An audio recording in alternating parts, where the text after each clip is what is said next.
So let's talk about something a lot of Singaporeans dream about: upgrading from an HDB flat to a private property. It seems like the natural next step, right? But for so many people, that dream just gets stuck. So today, we're going to dig into why that happens. What's really going on here? Okay, picture this. You've done your time. You've patiently waited out that 5-year minimum occupation period. It's done. You're thinking, great, time to sell this place and get that condo with the pool.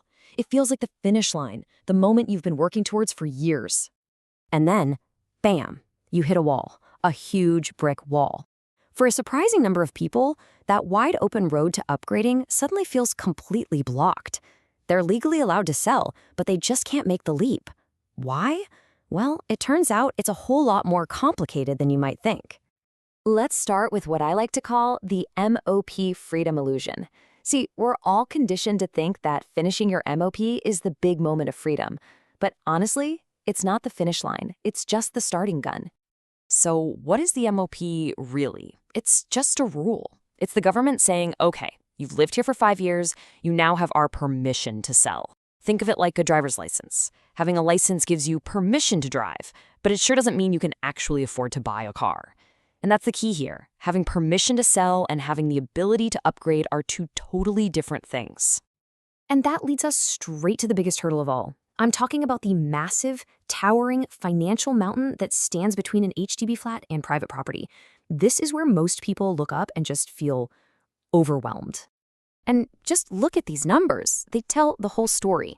A decent HDB resale might get you, say, $600,000 to $750,000. But a private condo, you're starting at $1.5 million and going up. The gap is, at minimum, $750,000. To put that in perspective, the gap is bigger than what your entire HDB is worth. How do you even begin to bridge that? Well, it gets even harder because of all these financial rules. You've got government cooling measures like TDSR and MSR, which basically put a cap on how much you can borrow, no matter how much you want to. And then there's the big one, the stamp duties. And on top of all that, you need a giant pile of cold, hard cash ready to go. Let's just zoom in on that stamp duty for a sec. If you buy your new condo before you sell your HDB, as a citizen, you're hit with a 17% additional buyer's stamp duty. On a $1.5 million place, that's $255,000 in cash, up front. For most people, that number right there is a complete and total deal breaker. Okay, but let's say you're a financial wizard and you've somehow scaled that mountain. Well, congratulations. Now you get to enter the market maze. Because it's not just about your money, it's about the wild, unpredictable property market itself. And this right here is the classic catch-22 that drives everyone crazy. If you sell your HDB when the market is hot, you get a fantastic price for it. Great, but the condo you want to buy is also at its most expensive. Okay, so you wait for the private market to cool off, but what happens then? Your HDB resale price probably drops too, leaving you right back where you started. You just can't seem to win. And there's more. You've got to worry about crazy competition for new launches. You might be limited in who you can sell to because of EIP quotas.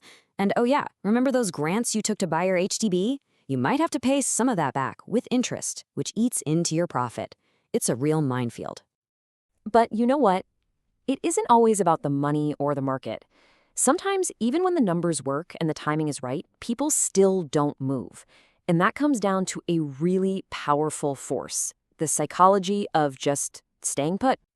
This quote, wow, it just hits so hard, because upgrading isn't just a spreadsheet, it's your life. It could mean trading your spacious 5-room flat for a smaller condo unit. It could mean a much longer commute to work. And it could mean leaving behind a community, the neighbors who've become like family. These are real emotional costs.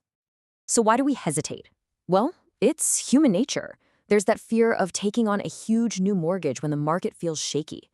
There are those big lifestyle questions. Are you really ready for those trade-offs? And let's be honest, sometimes we just get our own math wrong. We think our HDB is worth more than it is, and we have no idea how much all the hidden costs of private property will add up. All right, so after hearing all that, it can feel a little hopeless, right? But it's not. The key is to stop thinking about this as just waiting for a date on a calendar and start thinking about it like a strategic plan. First, let's understand who feels the squeeze the most.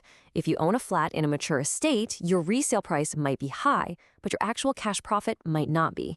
If you're a younger couple, you probably haven't had enough time to build up your savings in CPF. And if you're dreaming of a place in the city center, well, that financial gap is just astronomical. Knowing where you stand is the first step.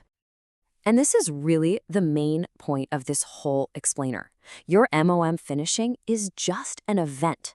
A successful upgrade comes from a smart, proactive, and realistic strategy that you start thinking about years before you even plan to sell. So what does that look like? Here's a simple 3-step reality check. 1. Do the math, your real math. Calculate your actual budget after you've paid all the duties and returned the money to your own CPF account. 2. Widen your search. Look at the suburbs, the city fringe. There's amazing value out there.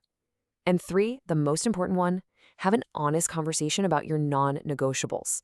What are you truly willing and not willing to give up? At the end of the day, upgrading isn't a straight path. It's a game of strategy, almost like chess. It demands that you think ahead, that you calculate your moves carefully, and that you really understand the whole board.